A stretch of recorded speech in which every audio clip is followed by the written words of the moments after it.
Hii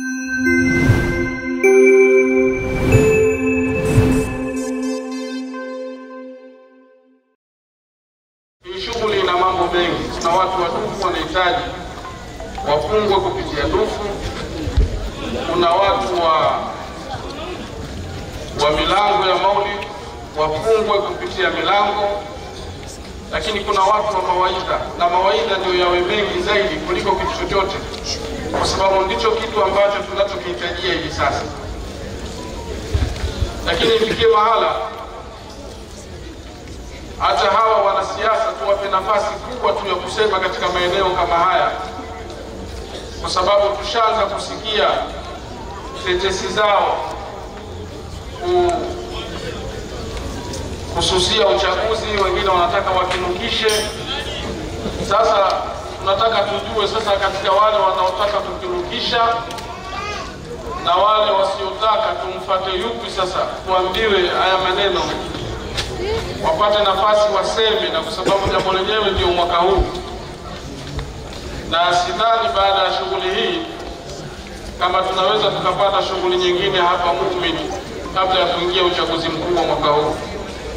Kwa hivyo ilikuwa ni nafasi nzuri sana kuweza kupata maneno ya wanasiasa, tukajua kwamba ni mwanasiasa yupi sasa na sisi turuke naye, na yule asiyeeleweka tumkatae mapema na sisi tuseme, kwa sababu leo kikinuka hapa, kama kitanuka kweli, kunuka maana yake yani kuanzisha machafuko, watu kupigana. Kuna mtu alikuwa ananiangalia akatoa macho kama kasidishwa chende, ajui maana ya kukinukisha ni nini. Yani maana yake ni kuleta vurugu, watu kupigane, yani itokee vita Tanzania kama tunavyoona nchi za wenzetu. Ndio kukinukisha, huyo mwanasiasa katumia hivyo. Kama huko Kongo, wapi huko, yani sitokee vurugu kama hizo, jambo ambalo mambo kama haya tena bado unataka vita vya nini? Siupuzi.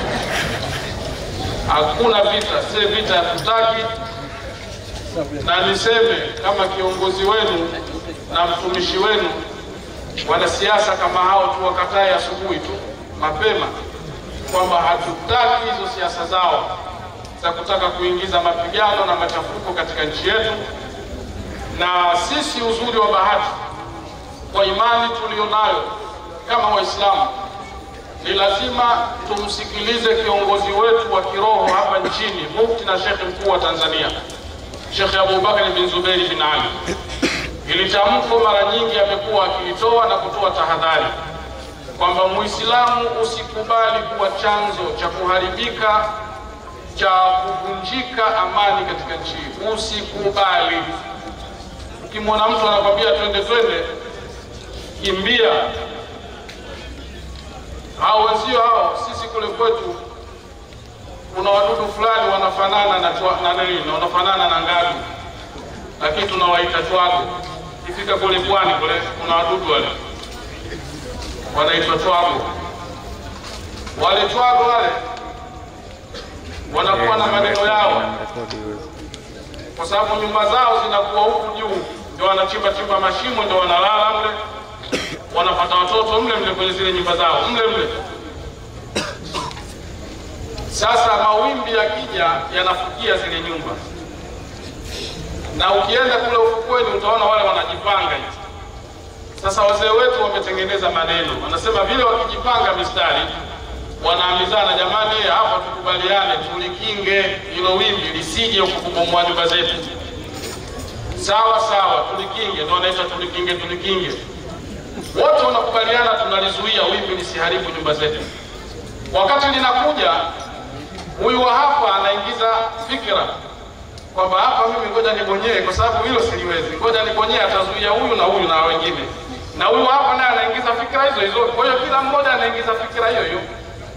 Kwa hiyo likija lile yeye kabonyea, wimbi linapita, linaharibu mipango na nyumba zao. Alafu akiinuka vipi? Sema mimi nimekuwa chawe na mimi nimekuwa chawe. Matokeo yake wameharibikiwa. Hawa jamaa wanaotuambia wakinukishe, wao wenzetu wana pasipoti zao wanatembea nazo mifukoni kama hamna taarifa. Yaani kikiwaka basi yeye anajua wapi pa kwenda. Kama mnakumbuka usawa wakati fulani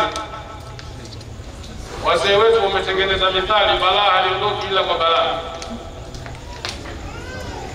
Nakumbuka uchaguzi uliopita, baada ya kwisha huyo aliyesema tukinukishe alisindikizwa kuondoka, kwa sababu kuna mtu alikuwepo katika hii dunia, huyo bwana la yakhafu laumata laim, na inavyoonekana alisema yani huyo wewe subiri tumalize hili jambo alafu atatambua mimi nani. Yani ale maneno ala la yajhalanna ahadun alaina fanajhala fawqa jahli aljahilina, ndio ulikuwa msimamo wake. Wewe si bingwa, sasa ngoja tumalize hapo tuone. Matokeo yake mwenzetu kasindikizwa na ulinzi akaondoka. Sasa kama kukinukisha senge kinukisha pale basi hapo tukajua kweli kimenuka. Lakini yeye akiona tatizo mwenzetu anakimbia, ila sisi na watoto wetu na ndugu zetu ndio tukiambiwa twendeni barabarani tunakwenda. Tusiwe hivyo jamani, la takun imma, ila anasema watakulu ana ma'an nas in ahsana an-nasu ahsantu wa in asa'u asa'tu walakin waqinu anfusakum in ahsana an-nasu ahsantu wa in asa'u tajannabtum isa'atakum. Usikubali kukuruzwa. Ndio tulikinge kwamba watu wakitengeneza na kilimo wakiharibu kote ambali na tuharibikiwe, lakini kuweni makini. Wakitengeneza watu wakiwa na mipango ya kutengeneza, tengenezeni nao. Wakiharibu acheni maovu yao, kule kuharibu kwao nyie msiharibu. Nyie mjiepushe na hayo maharibifu yao, nyinyi mdili zaidi na kutengeneza. Leo pakichafuka ndio zinalia pale. Yaani mtu wa kwanza kufika Kisarawe hapa mimi kwambia wamniwezi. Lakini sasa yule bibi yangu Nyanzagira yeye anakimbiaje? Hapo sasa naweza kumbeba na yule? Siwezi. Hivi vitoto vidogo vidogo na wenyewe vinakimbiaje? Sisi tutakimbia, lakini hao watoto kina mama dhaifu wanakimbiaje? Kwa hivyo kwa kuwa huu ni mwaka wa uchaguzi na wenzetu wanasiasa ndio wanazijua siasa zaidi, siasa gani ni nzuri, lakini na sisi kwa sababu tuna akili tunajua leo pakiharibikiwa hapa, hata kukaa namna hii kusoma maulidi kumswalia Mtume hapata kuwepo. Ndio linaanguka pale. Subutu. Tunakimbia hapa. Kwa hiyo hakuna tena cha Mtume, hakuna cha nani. Tunakimbizana, tuna maisha, wenzetu washapanda ndege wameondoka. Kwa hivyo hili jambo jamani, mimi kuombeni Allah sisi wa kumsikiliza kuhusiana na hili, tumsikilize mufti na shekhe mkuu wa Tanzania. Na yeye tayari amekwisha toa agizo tusikubali kuwa chanzo cha kuharibika kwa amani katika nchi yetu hii. Na nikupeni siri. Yeyote atakayekuwa chanzo cha kuharibika kwa amani katika nchi hii, kifo chake hakitakuwa kizuri. Mnajua kwa sababu gani? Wazee wetu wamekubali kutoa yao, wamekubali kuharibu ya kwao, na wakaongea na serikali yetu sikivu, na serikali imekubali siku ya kuzaliwa Mtume Tanzania tupumzike. Wazee wamelipanga hilo na limepita, serikali imetii. Hii amani tunayoiona hii haikuja hapo al-khatir, ni kwa sababu ya Mtume tu sallallahu alaihi wasallam. Sasa ikiwa amani ni kwa ajili ya Mtume Muhammad, yani maana yake wewe unataka kumdogesha Mtume, utakuwa na nafasi gani mbele ya Mungu? Penda chama chako unachokipenda, na wale wanaoitwa machavi ni CCM hao. Waacheni na CCM yao, lakini tukija katika upande wa kuharibika kwa amani, chama chako kitie mfukoni kaka. Tunza amani ya hii nchi, kwa sababu amani ya nchi hii ni kupitia Mtume Muhammad. Ukiharibu maana yake unamharibu Mtume Muhammad. na sidhani kama utakuwa salama mbele za Mungu wewe. Sidhani kama utakufa utatoa shahada, sijui.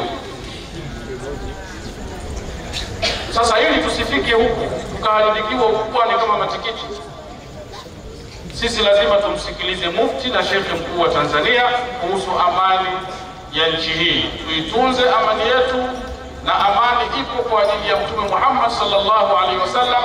Leo yule anayekubali kukusanyika kama hivi na yule asiyekubali, ikifika kuzaliwa Mtume sote tunaadhimisha, kwa sababu kazi hamna, hakuna kwenda kazini. Hata kule kazini, kwa sababu wao pia ni waajiriwa, lakini siku ile hawasemi bosi nimefungua mimi niende kazini kwa sababu usimpendi Mtume. Yule bosi lazima atasema huyu bwana anafanya nini? Na ule ucheze wao, na ucheze wako, kaa nyumbani. Kama una la kufanya, cheza na watoto wako. Kama unaona hata kucheza na watoto wako, chat. Lakini kazini hakuna kwenda. Leo kazaliwa Mtume hapa sallallahu, kaa nyumbani. Na kweli utakaa nyumbani. Hata ndio kama huna hilo la kufanya, kwa sababu TV siku hiyo zote zinaeleza maelezo ya Mtume tu. Kuna baraza la Maulidi zinaonyeshwa hizo. Sasa wewe kwa sababu hutaki kuangalia Mtume, si ufungulie ndongolo. Angalia ndongolo, muziki, ucheze. Si hutaki kuangalia habari za Mtume, unafikiri usipoangalia habari za Mtume utaangalia nini? Si mnanielewa ndugu zangu? Kwa hivyo mimi ya kwangu yalikuwa ni haya. Hawa wanasiasa tuwatumie vizuri, na kama alivyosema hapa diwani kwamba huu ni mwaka wa uchaguzi. Mabwana, tuchague. Uzuri wa bahati nchi yetu, mambo yote hapa, ukitaka kuchaguliwa, ukitaka kuchagua, yote umepewa ruhusa hiyo, fanya. Kama unajiona wewe unafaa kuchaguliwa, basi chaguliwa. Ukijiona ufai, basi chagua. Lakini chaguo liwe zuri. Usichague tu alimradi umechagua. Chagua kilichokuwa kizuri. Baada ya kusema hayo, nikuombeni sasa sote hapo kwa pamoja tusome wal asri ila Quraish na kul a'udhu bi rabbil falaq.